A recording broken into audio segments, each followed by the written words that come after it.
Yes sir, ನಿಮ್ಮ ಪ್ರಕಾರ big boss ಮನೆಯಲ್ಲಿ ಯಾರು ತುಂಬ ಇಂಟೆಲಿಜೆಂಟ್ ಆಗಿ ಆಡಿದ್ರು, ಯಾರು ತುಂಬ ಮೈಂಡ್ ಗೇಮ್ ಅನ್ನು ಆಡಿದ್ರು ಅಂತ?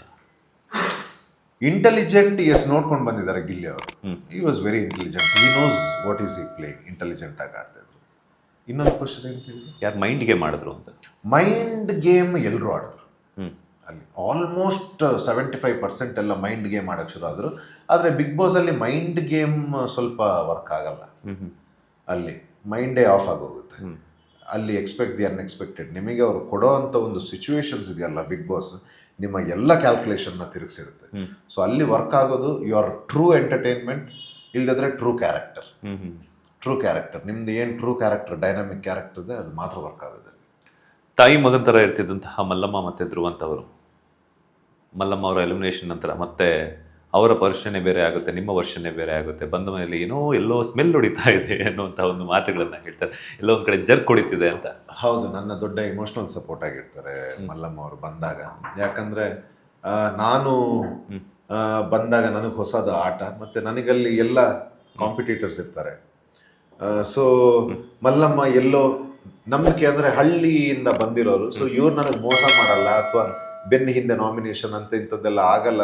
ಅಂದರೆ ಈ ನಾಮಿನೇಷನ್ಗೋಸ್ಕರ ನಮ್ಮ ಹತ್ರ ಮಾತಾಡ್ಬಿಟ್ಟು ನಮ್ಮದೇ ಕಾರಣನ ವಾಪಸ್ ಕೊಡ್ತಾರೆ. ಸೊ ಮಲ್ಲಮ್ಮ ಆ ರೀತಿ ಎಲ್ಲ ಮಾಡಲ್ಲ, ಮೋಸ ಮಾಡಲ್ಲ ಅಂತ ಹೇಳಿ. ಮತ್ತು ನನಗೆ ಹಂಚ್ಕೊಳ್ಳೋಕ್ಕೆ, ಮತ್ತು ನನಗೆ ಹಿರಿಯರು ಮಕ್ಕಳು ಅಂತಂದರೆ ತುಂಬ ಇಷ್ಟ. ನನ್ನ ಏಜಿನವ್ರು ನನಗೆ ಇಷ್ಟ ಇಲ್ಲ, ಪುಟಾಣಿ ಮಕ್ಕಳು, ಇಲ್ದಿದ್ರೆ ವಯಸ್ಸಾಗಿರೋರು. ಇದು 2 ಕ್ಯಾಟಗರಿ ನನಗೆ ಭಾಳ ಇಷ್ಟ. ನಾನು ಇಲ್ದಿದ್ರು ಇದೇ ನೇಚರ್. ನನ್ನ ಮಮ್ಮಿ ಇಂಟರ್ವ್ಯೂ ನೋಡಿರ್ಬೋದು ನೀವು, ನನ್ನ ತಂದೆ ತಾಯಿದೆ ಇಂಟರ್ವ್ಯೂಲಿ. ನನ್ನ ನೇಚರೇ ಹೀಗೆ. ಆದರೆ ಅದು ಬೇರೆ ರೀತಿ ಅದನ್ನ ಟರ್ನ್ ಮಾಡೋಕ್ಕೆ ನೋಡ್ತಾರೆ. ಬಟ್ ಅವ್ರಿಗಲ್ಲಿ ಬಿಗ್ ಬಾಸ್ ಮನೆಯಲ್ಲಿ ಗೊತ್ತಾಗದಿರುವಾಗ ಅವರಿಗೆ ಸಪೋರ್ಟಾಗಿ ನಿಂತಿದ್ದು ನಾನು. ಅಂದರೆ ಮಲ್ಲಮ್ಮ ಹಾಗಲ್ಲ, ನನ್ನ ಆಟದ ಜೊತೆ ಅವ್ರಿಗೂ ಹೇಳ್ಕೊಟ್ಕೊಂಡು ನಮ್ಮದೊಂದು ಒಳ್ಳೆ ಬಾಂಡಿಂಗ್ ಆಗಿತ್ತು.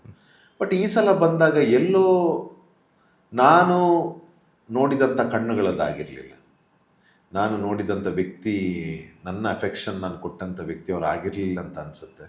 ಅಥವಾ ಜೆನ್ಯೂನ್ ಆಗಿರ್ಬೋದು ಅದು, ಅಥವಾ ನನ್ನ ಇಮ್ಯಾಜಿನೇಷನ್ ಆಗಿರ್ಬೋದು. ಬಟ್ ಎಲ್ಲೋ ನನ್ನ ಮಲ್ಲಮ್ಮ ಅಲ್ಲ ಅಂತ ಅನ್ನಿಸ್ತು, ಎಲ್ಲೋ ಬೇಜಾರಾಯಿತು. ಮತ್ತು ಈಗ ಅವ್ರು ಸೆಲೆಬ್ರಿಟಿ ಆಗಿದ್ದಾರೆ, ಮತ್ತು ಬದಲಾವಣೆ ಜಗತ್ತಿನ ನಿಯಮ.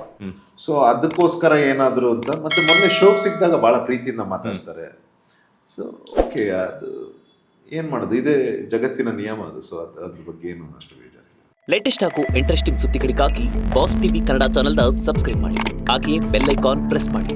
ಇದರ ಜೊತೆಗೆ ಫೇಸ್ಬುಕ್, ಇನ್ಸ್ಟಾಗ್ರಾಮ್, ಎಕ್ಸ್ನಲ್ಲೂ ಮಿಸ್ ಮಾಡದೆ ಫಾಲೋ ಮಾಡಿ.